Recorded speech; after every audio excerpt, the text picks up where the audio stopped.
Rey's Sith name shows the real challenge for Star Wars' new Jedi Order movie.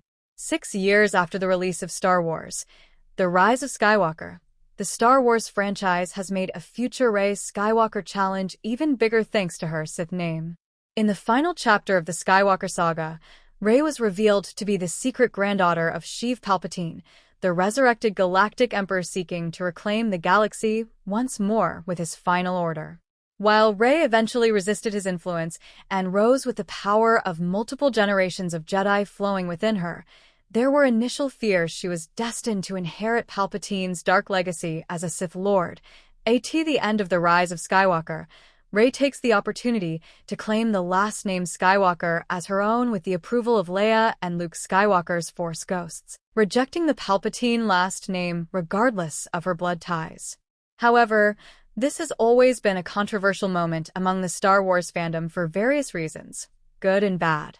That said, Marvel Comics' new Rise of Skywalker adaptation has compounded the issue, further complicating a challenge Rey's upcoming new Jedi Order movie will need to address concerning her overall identity.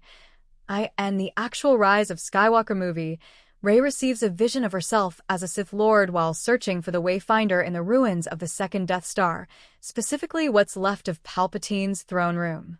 Wielding a double-bladed red lightsaber with a hinge function and sharpened teeth, promotional elements and Star Wars media have referred to this version of the character simply as Dark Rey.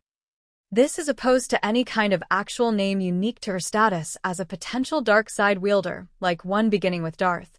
Additionally, Rey facing Palpatine on Exegol isn't much better. While Palpatine did share his desire for Rey to take his place as a new Empress in the movie itself, Marvel's new Rise of Skywalker adaptation number 5 features a subtle, yet significant new piece of dialogue where the resurrected Sith Lord specifically refers to Rey as Empress Palpatine.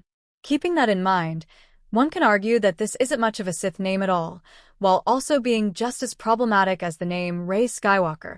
In another timeline and cut of Rise of Skywalker, Palpatine might have christened Rey with an actual Sith name, mirroring how he gave Anakin Skywalker the name Darth Vader in Revenge of the Sith.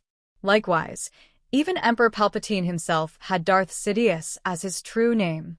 Instead, it seems all Rey would have been given is Empress Palpatine. This underwhelming new detail gets worse when thinking about Rey taking the Skywalker name.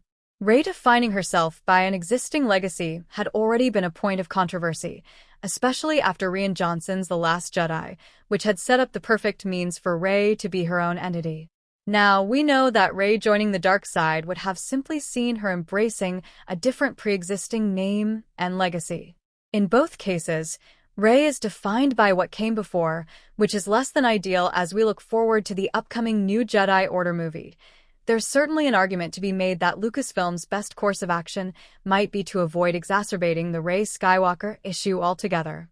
Instead, the focus should perhaps just be on Rey exploring her unique position in the legacy of the Jedi as Rey seeks to build a new foundation for the Jedi Order. Lucasfilm shouldn't even have her be referred to as Master Skywalker in the upcoming movie. Let's just let Rey be Rey once she returns in the Star Wars franchise's future.